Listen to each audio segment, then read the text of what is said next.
कांग्रेस का पूरा एजेंडा इस चुनाव में जीतना नहीं है।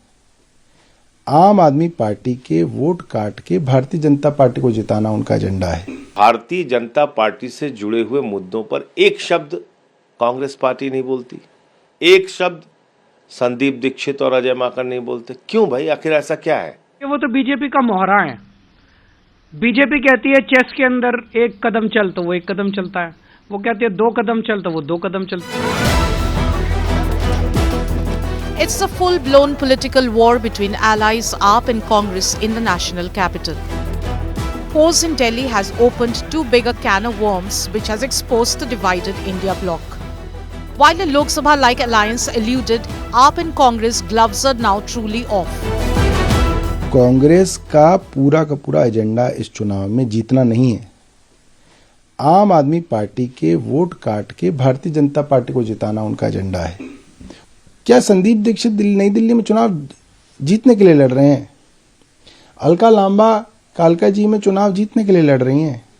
नहीं, सिर्फ आम आदमी पार्टी के नेताओं को टारगेट करने के लिए और वोटों के अंदर जितना काट सकें वोट काटने के लिए। क्योंकि दिल्ली में वर्तमान जो सरकार है उसके खिलाफ काफ़ी एंटी इनकम्बेंसी है। भारतीय जनता पार्टी उन्हें काम करने नहीं दे रही है। वहाँ के लोग भारतीय जनता पार्टी और आप सरकार की नीतियों से त्रस्त आ चुके हैं और कांग्रेस की ओर काफ़ी उम्मीद और आशा से वो देख रहे हैं। हाल ही में कांग्रेस ने जहाँ पे जो दिल्ली जोड़ो यात्रा निकाली थी, उसको जो लोगों से समर्थन मिला, उसमें जो लोगों का प्रतिसाद मिला, वो अपने आप में बहुत ही एनकरेजिंग है। और मुझे विश्वास है कि दिल्ली में कांग्रेस की मदद और कांग्रेस के नेतृत्व में एक नई सरकार हम बनाएंगे। While the Gandhis have so far stayed away from Delhi campaign, senior Congress netas too have abandoned the Delhi unit. Former Maharashtra Chief Minister Prithviraj Chauhan predicted an AAP win in Delhi, but made a U-turn after facing angry attack from own leaders. Delhi चुनाव बहुत अहम चुनाव है। मैं समझता हूँ शायद वहाँ केजरीवाल जीत जाएंगे। कांग्रेस भी फ्रेम में है, कांग्रेस भी चुनाव लड़ेगी। अच्छा होता अगर कांग्रेस और आपका अगर गठबंधन होता, लेकिन शायद वो नहीं होते दिख रहा है। तो अभी मैं यहाँ बैठ के शायद दिल्ली में क्या हो रहा है उसके बारे में ज्यादा कहना मुश्किल होगा। पृथ्वीराज चौहान जो पूर्व मुख्यमंत्री महाराष्ट्र के, वो भी कह रहे हैं कि दिल्ली में अरविंद केजरीवाल की सरकार बनेगी। आप उनसे कहो आगे अरविंद केजरीवाल की सीट से टिकट मांग लेना, आ जाए दिल्ली, नहीं दिल्ली से लड़ लें, आ जाए।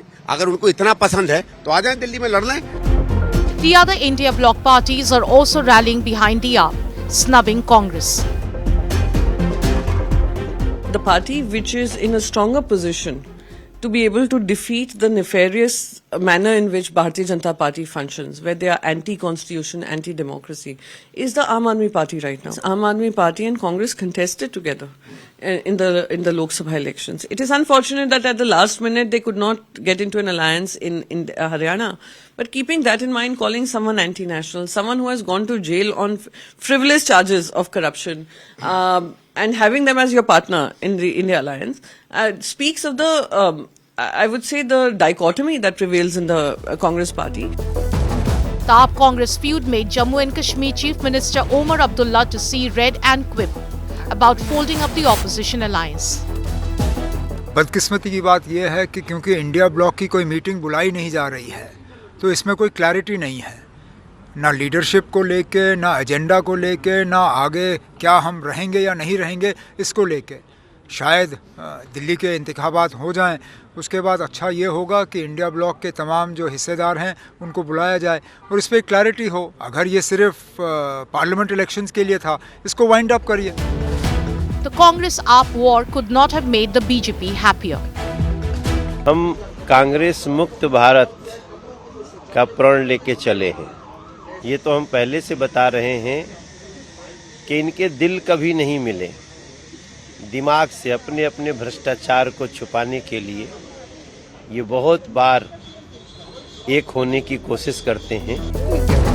Will squabbling AAP and Congress end up helping the BJP in Delhi dangle?